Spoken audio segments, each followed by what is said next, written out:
This is Unit 5, Lesson 1. This lesson will teach me to classify triangles by angles and sides, use the triangle sum theorem, identify exterior angles, and use the exterior angle theorem. Classifying triangles. Triangles can be classified by angles and by sides. There are 4 different ways to classify a triangle by its angles. We have equiangular. Notice equal meaning equal, and because of the word angular, it's telling you that all the angles are congruent. Acute, that the angles are less than 90, but also at the same point bigger than 0. So all angles are acute. Right angle, we have one right angle, meaning that that angle is equal to 90.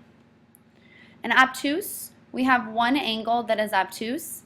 And obtuse means that it is larger than 90, but less than 180. And that is one angle. Classifying by sides. Equilateral. Again, the prefix equal, meaning that they're all congruent. Lateral, meaning sides. Notice the difference between angular and lateral. One is referring to sides, one is referring to angles. However, we do know that if sides are congruent, then angles are congruent, and vice versa. Isosceles, by definition, has that at least 2 sides are congruent. Notice that they're marked. We also know that in anisosceles triangles, both base angles are congruent. However, the word isosceles in and of itself relates the sides to be congruent. Scalene means that no sides are congruent. So if we needed to mark it, we'd use a single, a double, and a triple to indicate that none of them are congruent. Draw and mark a triangle to fit each description. Think about these for a moment. An acute triangle has all angles that are less than 90 degrees.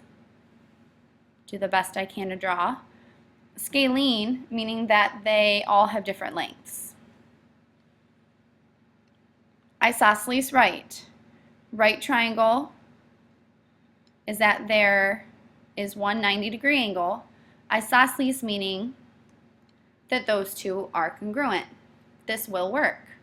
Obtuse equiangular. Equiangular meaning that all angles have to be congruent. For this to happen, knowing that a triangle is 180 degrees, each of them would have to be 60. But if they're all 60, then there's no way that it can be obtuse.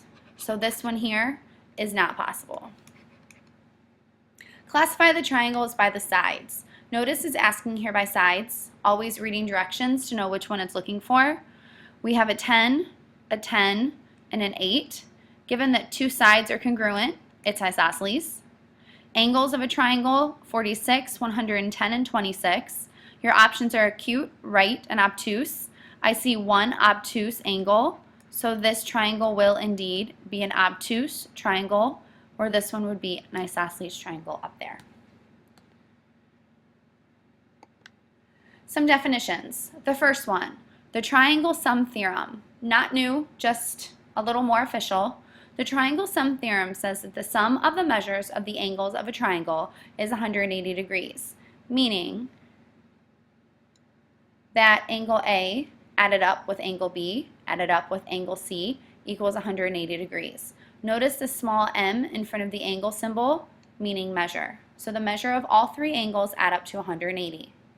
The next one, an exterior angle, is an angle formed by a side and an extension of an adjacent side. Jot that down, and I have one more definition for you. You don't have to write it down, but it may be helpful. The idea of adjacent side. Well, what's an adjacent side? In triangle, adjacent sides are sides that are next to each other. I'm going to switch programs here for one moment, and I want to show you an animation that does a really nice job showing exterior angles. So an exterior angle is an angle formed by a side and an extension of an adjacent side. All right, let me show you this animation here. Pressing play. What the car is doing is it's going around and it's drawing for you the exterior angles. And a pentagon has 5 exterior angles, a triangle has 3. So by definition, an exterior angle is An exterior angle is an angle formed by a side and an extension of an adjacent side. So, find something to write with here. Here is the side, extension, adjacent meaning the side that it's next to. So here is the adjacent side. So the angle that is represented by the lowercase a is formed by the extension of the green side and the adjacent side, meaning the side that's next to it is the blue one. All right, so let's look again. If I were to extend this side here, the one that's next to it is the blue one. So the angle is formed between the two. And if you notice, as that car drives around, it's the angle formed by that turn.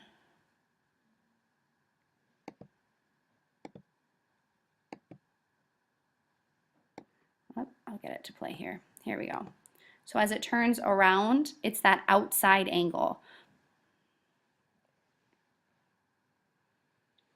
One other thing to look at. Exterior angle of a triangle. Again, it's formed by the extension, and it's kind of bolding, and the adjacent side. So I can show the exterior angle and its interior angle. See that they lie on a line? Look at angle B. Its interior angle and its exterior angle. Again, notice that they lie on a line. And C's interior and C's exterior.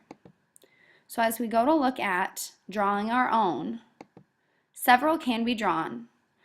So the first one is going to be drawn if I were to extend the side here. There is our exterior angle. If I were to continue and extend, there's the exterior. And if we were to continue and extend this side, here would be the exterior. So picture that car driving, turning to get back on the triangle, driving, turning to get back on the triangle, driving, and turning to get back on the triangle. So looking at this other one, if I were to extend a side here, your exterior. If I were to extend this side, that car would make a turn, there would be your exterior. And if I were to extend this one, the car would have to turn to get back onto the triangle. So every triangle has 3 exterior angles. These angles then on the inside are referred to as interior angles. So there's an interior here, here, and here. So when we talk about the triangle sum theorem, we're adding up the 3 interior angle measurements. When we deal with exterior angles, it's the ones on the outside.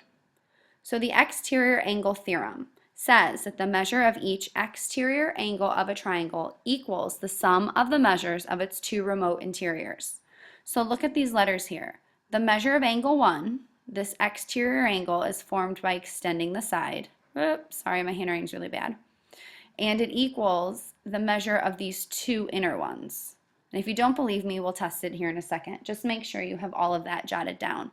And it might be worth writing too that these are the remote interiors here and here. Notice remote, if you were like, if one were you sitting on the couch, you'd need a remote to get to 1 and 2 because they're kind of across the room.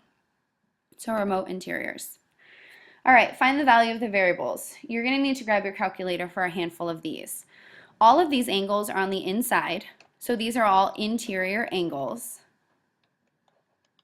And we know that the interior angles add up to 180 degrees. There's multiple triangles here and multiple ways you can do it. I'm starting with the triangle that I'm outlining in blue. I'm going to do 180, and I'm going to subtract it 39, subtract 65, and I end up with angle X. Double check my math, grab your calculator, but I got X to be 76. Next thing I see, whoopsies, is that this angle X and this angle Y make 180, not because they're 3 angles on the inside of a triangle, but because they make a straight line, and we know linear pairs add up to 180. So 180 degrees minus X gives me the measure of angle Y, which I calculated to be 104. Oops, 4. Lastly, I see this triangle out here. So I can do 180 degrees minus the given 21 minus the 104 that I calculated and end up with the measure of angle Z, which I found to be 55. There are absolutely other ways to go about this. This is just the one that I chose. Couple more. Find the value of each missing angle. We do have the exterior angle theorem, but let's think about this for a minute. If we're trying to find the measure of angle 1, again, there's a linear pair here. And I know that whatever this question mark angle is 180 degrees from angle 1. Triangles add up to 180. So I can find that question mark angle by dealing with this blue triangle. So 180 degrees minus 40 minus 30, so that's 40 and 30 is 70, 180 degrees minus 70, that makes this 110. So if that's 110, angle 1 has to be 70, which is exactly what the exterior angle theorem said. It said that the measure of that outside angle equaled the measure of those remote interior angles, meaning the ones across the triangle. So it was telling us that the measure of angle 1 is really taking 40 plus 30. Did you need the exterior angle theorem here? No, you could have figured it out, but you're going to need it eventually. Look here at letter B. You're trying to find the measure of angle 2. I'm going to do it two ways.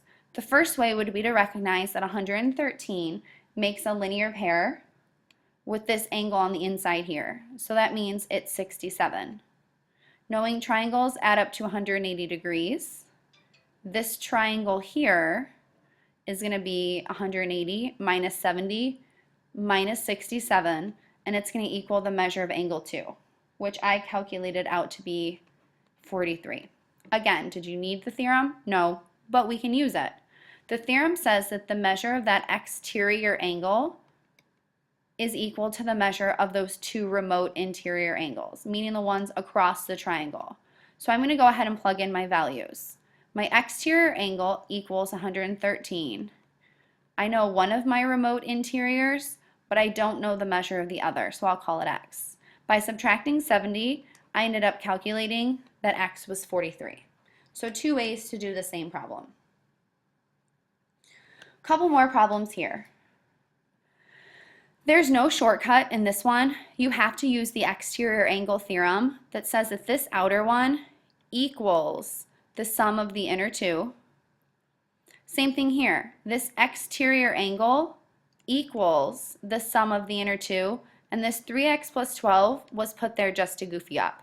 So the equation would be for this one, 8 plus 6x equals 4x plus 32. I combined like terms. When I did all my calculations, I ended up with x being 12. Double check it, I'm running out of time. 11x plus 2 equals 5x plus 10 plus 58. Combine like terms, do all your math. I ended up with x equals 11. One more problem. Explain what is wrong with the diagram. Well, all right, explain what is wrong with the diagram. Couple of things here. If we know by the exterior angle theorem that this is the exterior angle, 80 has to equal the sum of the inner two. So 85 plus the other one is this one up here. I'll call it x. That means that x is going to equal -5 degrees, which can't happen in a triangle to have a negative angle measure. Think about it this way too. Even without the theorem, this is a linear pair. This angle would have to be 100. It's already over 180 degrees, so the diagram just doesn't work. Either the exterior angle is too large, that interior angle is too large, but it doesn't add up to 180 degrees. That concludes today's video. Thank you so much.